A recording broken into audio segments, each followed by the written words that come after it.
بسم اللہ الرحمن الرحیم۔ خلیجی ریاستیں جہاں بین الاقوامی سیاست میں بہت اہم کردار ادا کرتی ہیں، وہیں ان ریاستوں کی اندرونی سیاست بھی بڑی اہم ہے، کیونکہ ان تمام ریاستوں کی اپنی اپنی ترجیحات اور اپنی اپنی پالیسیز ہیں، جن میں کئی ریاستوں کا کردار تو انتہائی خود غرض بھی ہے۔ آج کی اس ویڈیو میں آپ کو قطر کے کردار کے بارے میں کچھ اہم باتیں بتاؤں گا۔ ویسے تو یہ ایک بڑی چھوٹی سی خلیجی ریاست ہے، جس کا رقبہ محض 11,500 مربع کلومیٹرز ہے اور آبادی 25 لاکھ کے قریب ہے۔ یہ ملک 3 اطراف سے پانی میں گھرا ہوا ہے اور اس کا واحد زمینی راستہ 60 کلومیٹر طویل سرحد ہے، جو جنوب میں سعودی عربیہ سے ملتی ہے۔ لیکن اس چھوٹی سی ریاست کی سیاست بڑی ہی اہم ہے۔ دراصل قطر کے انتظامی امور 1971 تک برطانیہ کے ماتحت رہے اور برطانیہ کے زیر انتظام رہنے کا کل عرصہ 55 سال تھا، لیکن 1971 میں قطر نے متحدہ عرب امارات کا حصہ بننے سے انکار کر دیا اور ایک خود مختار ملک کے طور پہ ابھر کے سامنے آیا۔ لیکن یہ آزادی بس نام ہی کی تھی، کیونکہ قطر نے ہمیشہ اس خطے میں وہی کچھ کیا جو انٹرنیشنل پلیئرز نے اس سے پلے کروایا، اور پھر وہ برطانیہ ہو یا امریکہ، قطر نے ہمیشہ انہی کی خوش آمدی کی اور انہی کی پالیسیز کو آگے بڑھایا، یہاں تک کہ اس نے دہشت گرد تنظیموں کا ساتھ دینے سے بھی گریز نہیں کیا۔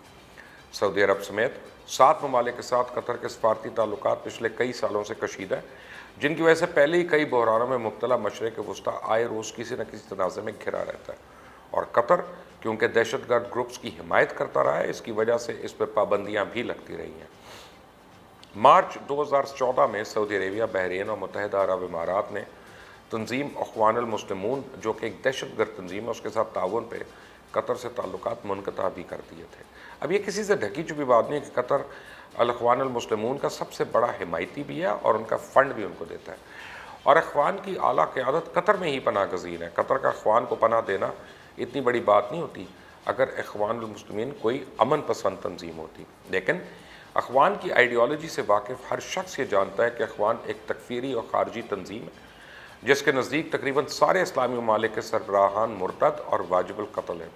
اور یہ اخوان ہی ہے، انہی کی آئیڈیالوجی جس نے القاعدہ اور داعش اور آئسس جیسی دہشت گرد تنظیموں کو پالا پوسا سینچا اور ان کو پروان چڑھایا۔ یہ ایک ایسی تنظیم ہے جس نے اسلام کا نام لے کے اقتدار کا حصول اپنے مقصد حیات بنایا، اور پھر چاہے اس کے لیے کتنی ہی معصوموں کی جانیں گئیں، اس کو اس سے کوئی فرق نہیں پڑتا، اور قطر اس تنظیم کو پناہ اور مدد دونوں دے رہا ہے، اور یہ اب آپ کہہ سکتے ہیں کہ وہ جرائم میں شاید برابر کا شریک ہو۔ اینی قطر نے 2013 میں ہونے والے خلیجی تعاون کونسل کے سیکیورٹی ایگریمنٹ کی بھی خلاف ورزی کی، جس کی وجہ سے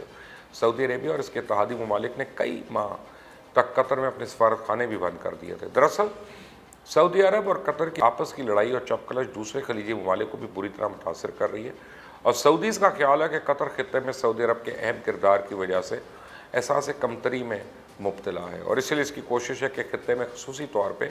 جبکہ بین الاقوامی سطح پہ عمومی انداز میں سعودیہ کا اثر رسوخ کم کرنے کی کوشش کی جائے، جبکہ قطریوں کا خیال ہے کہ چھوٹے عرب ممالک کو اپنے بڑے ہمسائے ممالک کے ساتھ بہت سارے مسائل کا سامنا ہے، خاص طور پہ بڑے عرب ممالک چھوٹے ہمسایوں کا سیاسی کردار اور اثر رسوخ محدود رکھنا چاہتے ہیں،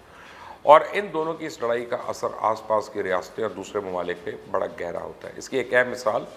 لیبنن کی غیر مستحکم سیاست بھی ہے۔ لیبنن میں 2006 سے اور 2008 کے سیاسی بحرانوں میں سعودی عربیہ اور قطر کی لڑائی اور مداخلت نے جلتی پر تیل کا کام کیا۔ کہا یہ جا رہا ہے کہ دہشت گرد تنظیموں نے ہی لیبنن کے اندر، جن کی آپ کو پتہ ہے کہ کون کون ان کی پشت پناہی کر رہا ہے، اس کا یہ حال کر دیا کہ لیبنن اب شام جیسا ملک لگتا ہے۔ اس کے علاوہ یمن میں بھی حالات جو ہے وہ کافی خراب ہیں، اور اس کی وجہ یہ ہے کہ مختلف ریاستیں مختلف گروپس کو وہاں پہ سپورٹ کر رہی ہیں۔ سعودیہ اور قطر کے درمیان اختلافات تو کوئی نئے نہیں ہیں۔ 1992 میں سعودی عربیہ اور قطر کے درمیان ہونے والی سرحدی جھڑپ میں 3 افراد ہلاک بھی ہوئے تھے۔ قطر نے دعویٰ کیا کہ ریاض نے خفوز کے مقام پر ایک سرحدی چوکی کو نشانہ بنایا، اور دوسری طرف سعودی عربیہ کا کہنا تھا قطر نے اس کے سرحدی علاقے پہ حملہ کیا۔ دراصل 1965 میں سعودی عرب اور قطر کے درمیان ان کی سرحدی حد بندی کے حوالے سے ایک معاہدہ طے پایا تھا، لیکن یہ معاہدہ کئی سالوں کے بعد بھی مکمل طور پہ طے نہیں ہوا،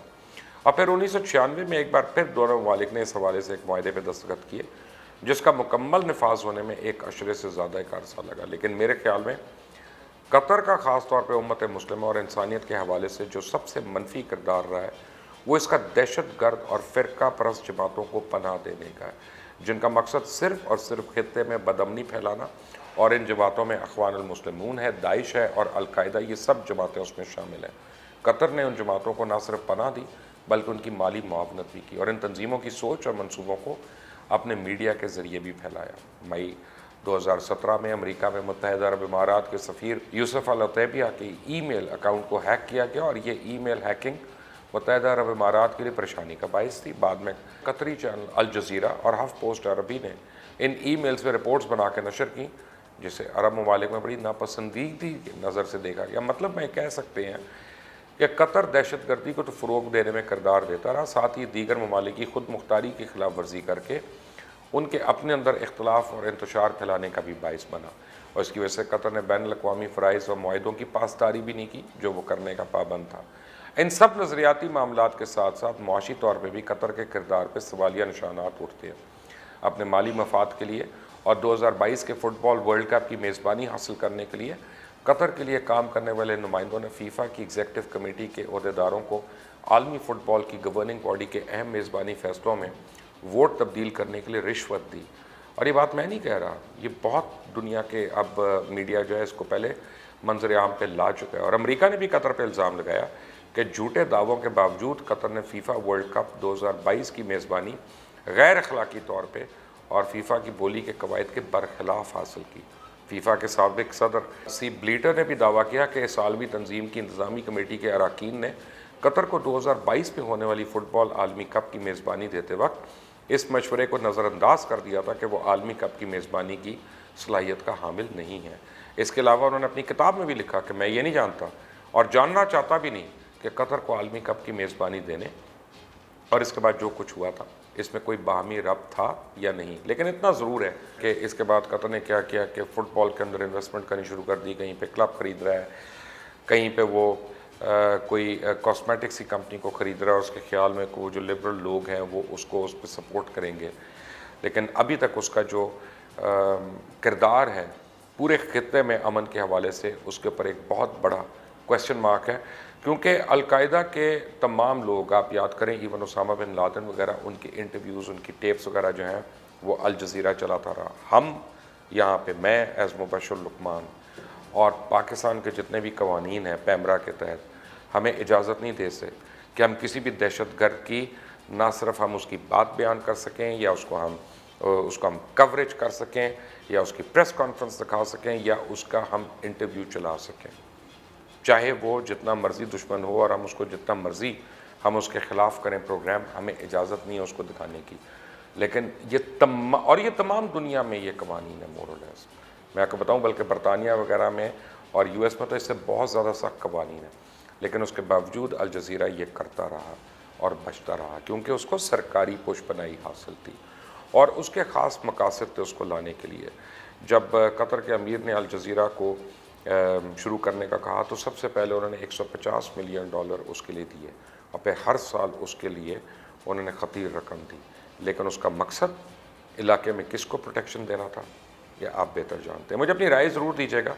اور اگر آپ کو ان چیزوں کے بارے میں کچھ زیادہ علم ہے تو مجھے کامنٹس میں بتائیے گا، مجھے ایجوکیٹ کریں، گائیڈ کریں۔ آنے والے دنوں میں آپ تک اور بھی بریکنگ سٹوریز لے کے آؤں گا۔ اس چینل کو سبسکرائب کرنا مت بھولیں، بیل آئیکن پریس کریں۔ انٹل دی نیکسٹ ٹائم، اللہ حافظ۔